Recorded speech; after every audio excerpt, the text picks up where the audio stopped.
Hello everyone, so I will be doing my April wrap-up for the month of April. I only read 3 books, so let's get started.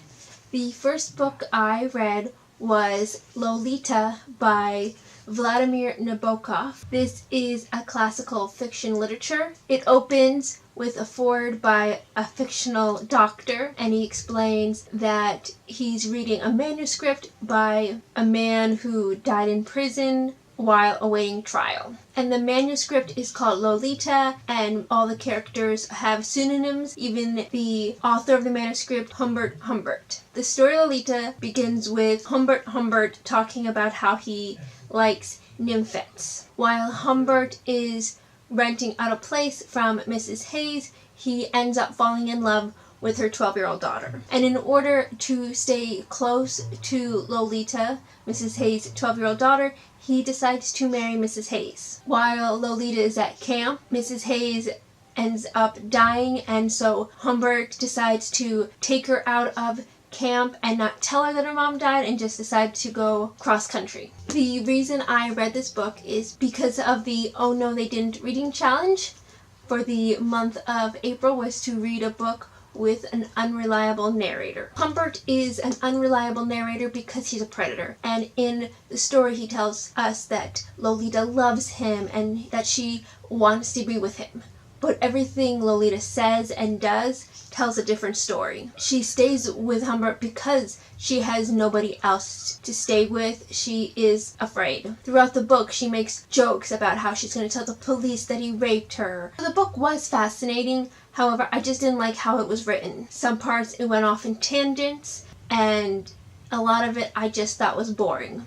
It is well written, but I just don't like the style. Overall, I really liked the story. I just don't like how the story was told. From a psychological point of view, this book was amazing. It had a lot of messed up characters, especially Humbert. It is interesting to get in a mindset of someone like him. And it's also interesting to think about what Lolita is going through. How is she going to interpret everything that happened to her as a child when she is an adult and is able to understand it more? From a human point of view, I thought it was disgusting.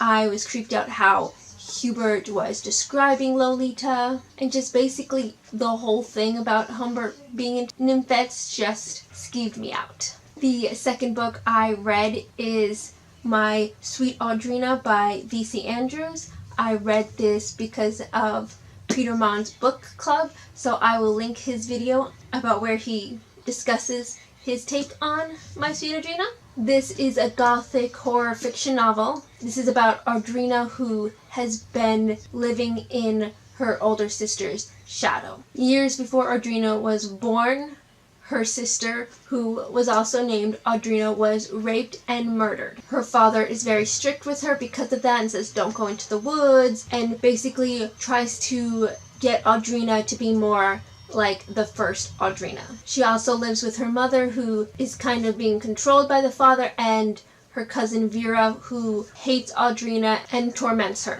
I really enjoyed this book. It is a very messed up book. It is very problematic, but I think that is what makes this book so eerie. While reading it, you are supposed to have this uncomfortable feeling. I think V.C. Andrews knows how to write really messed up characters, and the story has this really creepy vibe to it.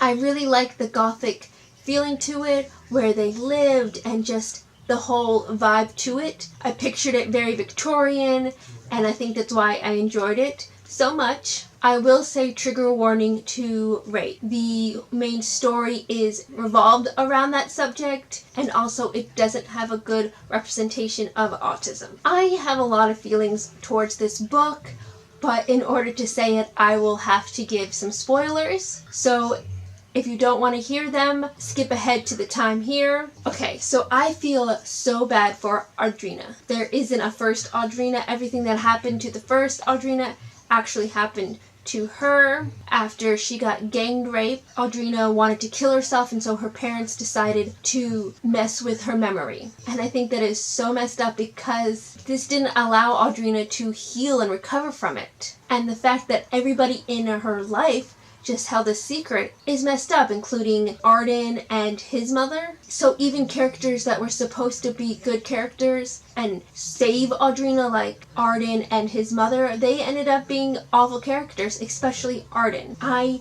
hated him. He pressured her to have sex when he knew she felt uncomfortable about it. And the worst part is that because he knew what she went through, and that's why she has so many issues with sex.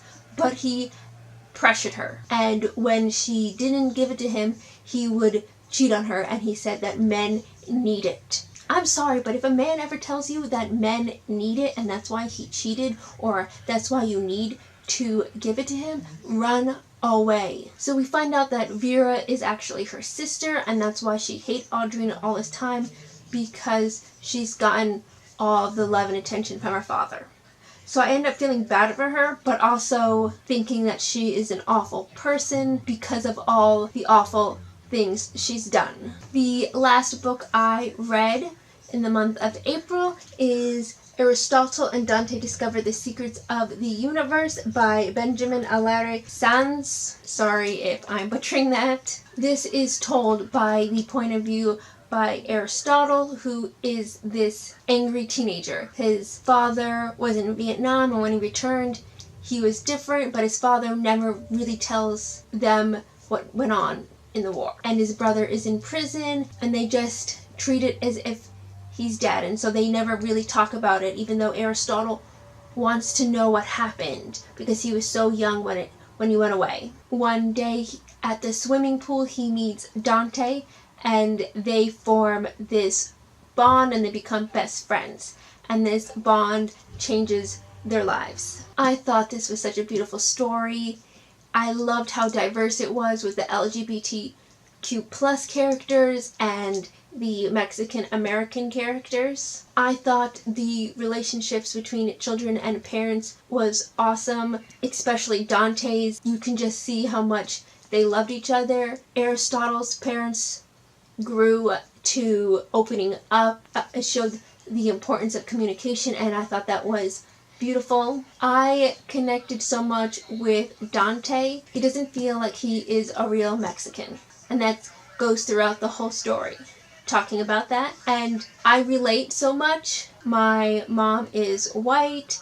She's like a whole mix of things, Irish, German, but my dad is Mexican. He was born in Mexico, and being lighter skinned and not speaking fluent Spanish, I feel like a fraud. So I kind of understand what Dante means by not being a real Mexican. In the story, Dante also feels almost ashamed of being Mexican, and I can also relate to that. Like, I am not ashamed about actually being Mexican, but just like his parents, I've kind of grew up with this stigma. My dad's always saying, like, be careful who knows that you're Mexican, especially now with everything that's going on with Trump. It makes you scared when people find out about when you're Mexican. And with Dante, his mom is always saying she doesn't want people to think that they are just another poor Mexican family, and that can kind of play with your head. So I really connected with this book, and I think many people can relate also. So I highly recommend this book. Those are all the books I read in the month of April. So like and subscribe, and I'll see y'all later. Bye!